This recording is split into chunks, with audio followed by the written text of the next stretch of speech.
Baiklah, perkenalkan nama saya Noah Jonathan dengan NPM 211302512. Saya akan menjelaskan tentang beberapa tools yang dapat kita pakai untuk melakukan sistem hacking ataupun pentesting. Baiklah, sebelum lanjut lagi, kita akan mengawal instalasi Python. Python adalah sebuah bahasa pemrograman terinterpretasi yang mana kita memerlukannya untuk menjalankan program-program Python yang dalam bentuk script. Jadi kita perlu misalnya terlebih dahulu, kita akan klik downloads.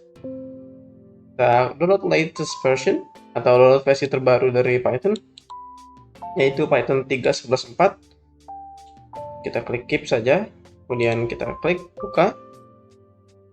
Nah, ini karena saya sudah pernah menginstalnya, maka tulisan yang muncul adalah upgrade. Jika kalian belum pernah menginstalnya, maka yang muncul adalah install now. Klik saja install now. Untuk customize ini untuk mengatur lokasinya. Klik yes.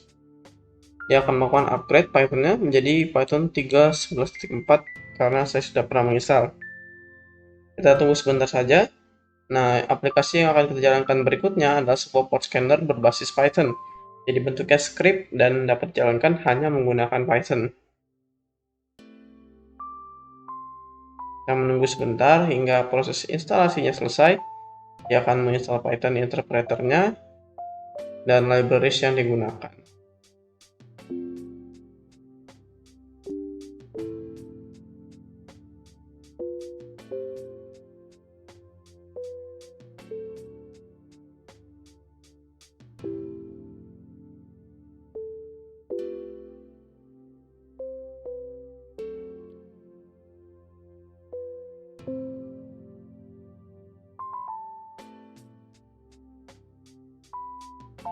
Dan inilah adalah tampilannya ketika dia sudah selesai diinstal.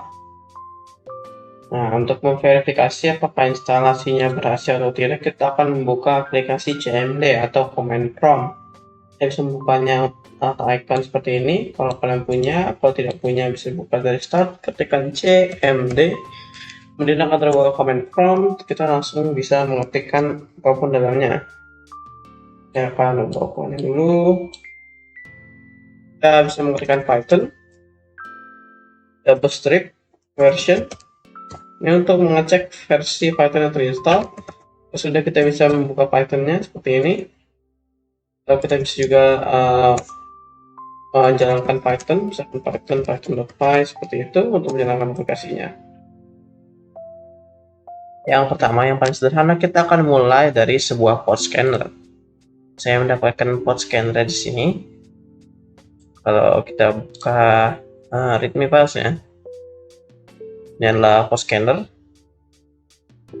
Jadi ini readme-nya dari GitHub yang langsung saya clone ke sini. Kita menjalankannya menggunakan command prompt. Kita copy dulu path-nya, kita masuk change directory, masuk ke D. Kemudian saya akan menjalankannya menggunakan Python port scanner.py. Kemudian argumen pertama yang akan kita masukkan yaitu adalah IP address-nya. Kita akan port scanning di IP kita saat ini atau IP lokalnya saja supaya lebih mudah. Jadi kita inputkan 127.001. Dan kita akan lihat dari resource monitor port mana yang saat ini terbuka supaya kita lebih mudah menemukannya. Jadi dalam skenario nyatanya kita akan mencoba menebak port mana yang terbuka atau men-scan semuanya. Nah, untuk men-scan port sedikit saja membutuhkan waktu yang sangat lama, sehingga kita akan mencoba port 976. Jadi kita 975 sampai 977. Kita akan cek. Seperti yang kita lihat di sini memerlukan waktu yang sangat lama untuk satu port saja. Kita akan coba lagi port 1216.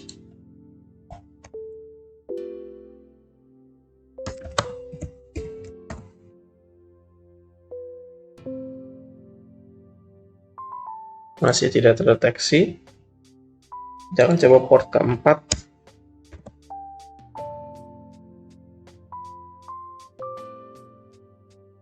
Masih tidak terdeteksi juga.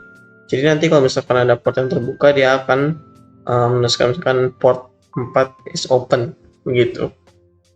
Dan untuk saat ini karena port yang terbuka di sini tidak menerima jaringan masuk, coba port 135.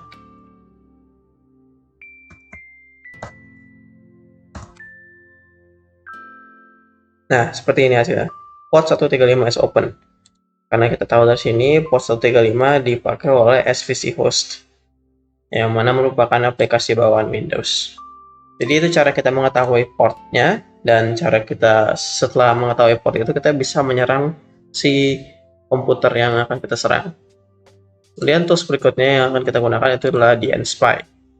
dnspy sendiri merupakan aplikasi decompiler intermediate language, di mana dia akan mendecompile atau mengubah kode dari machine language menjadi programming language.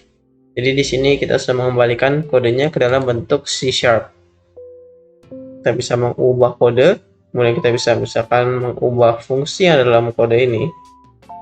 Kita ambil di sini. Jadi di sini adalah kita bisa klik kanan lalu edit method. Kemudian kita bisa ubah misalkan hello. Seperti itu. Sangat-sangat mudah. Dan dia nanti akan mengkompil kembali program yang sudah kita ubah ini jadi assembly kembali. Jadi untuk apa kita tujuannya menggunakan dalam sistem komputer ini? Supaya kita bisa mengubah sebuah aplikasi kemudian kita kirimkan ke target. Misalkan kita sebagai hacker yang membantu melawan hacker lain, kita bisa menipu hacker yang tersebut menggunakan aplikasi yang sudah diubah. Dan untuk yang terakhir kita menggunakan sebuah IP tracking, yaitu iplogger.org, di mana website ini bisa membuat kita sebuah link yang kita shorten sendiri. Misalkan saya akan membuka website go.engine.org. Ini adalah sebuah website biasa untuk sebuah aplikasi untuk pembuatan game. Kita akan copy linknya, kemudian kita shorten link di sini.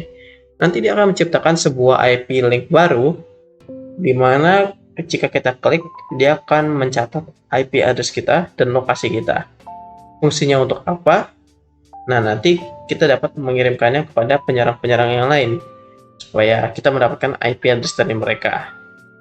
Nanti setelah kita dapatkan IP address mereka, kita bisa mengirimkan paket atau mengirimkan sebuah software, atau paket ini dalam hal ini adalah paket jaringan, yang mana isinya data atau software. Setelah kita lakukan itu, kita bisa menyerang balik si hacker tersebut, dan kita bisa melakukan apapun menggunakan remote protocol seperti SSH atau yang lainnya seperti Telnet. Ada beberapa tools-tools lain yang bisa dimasukkan ke dalam kategori hacking tools, yaitu ada Wireshark dan juga ada Nmap. Keduanya ini adalah kumpulan tools untuk melakukan scanning ataupun pentesting terhadap sebuah network.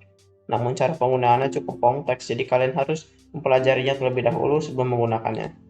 Kemudian ada juga G-Hydra. G-Hydra ini adalah software reverse engineering untuk melihat kode-kode dalam aplikasi sama seperti dnspy. Namun G-Hydra ini lebih dalam lagi sampai ke machine code dan assembly-nya. Dengan tools ini kita bisa mengidentifikasi apa saja sih yang dilakukan oleh software-software yang ada dalam komputer kalian, terutama software-software berbasis Windows. Namun, aplikasi ini juga berguna untuk aplikasi Linux, macOS, dan Android. Kemudian ada juga AIDA64. AIDA64 ini untuk melakukan analisis sederhana di sebuah handphone. Jadi kalian bisa mengetahui dengan jelas seperti apa handphone kalian dan komponen yang ada di dalamnya. Kemudian juga Termux. Termux ini adalah aplikasi command prompt yang untuk Android. Termux bisa digunakan untuk menjalankan tools-tools hacking juga seperti Nmap dan SSH.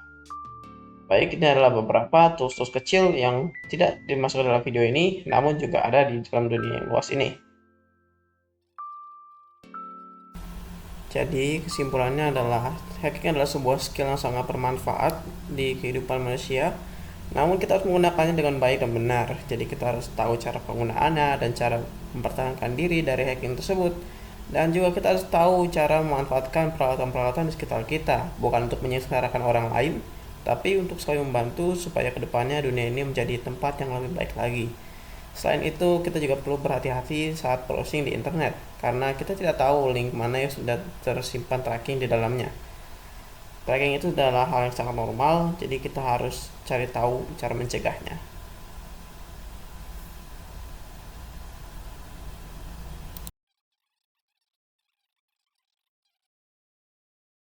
Baik, itu saja yang dapat saya sampaikan. Saya ucapkan terima kasih dan sampai jumpa.